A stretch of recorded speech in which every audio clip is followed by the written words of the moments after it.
You ask Tiger to calculate. This deals with finding the midpoint between 2 points. The midpoint between the 2 points is -3, -2.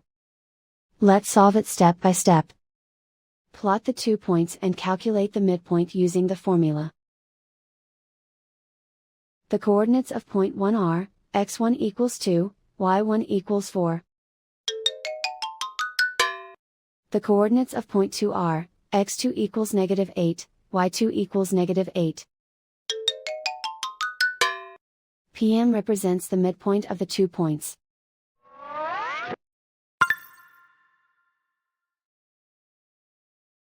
Use the x values in the midpoint formula to find the midpoints x. x1 equals 2.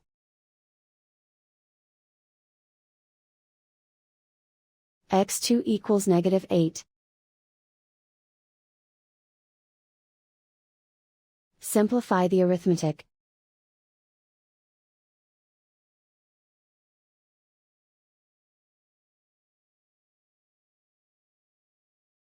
Use the y values in the midpoint formula to find the midpoints y.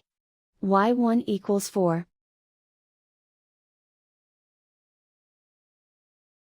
y2 equals -8.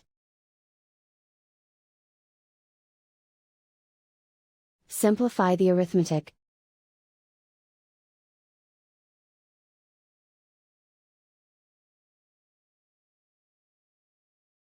And so, the midpoint is -3, -2.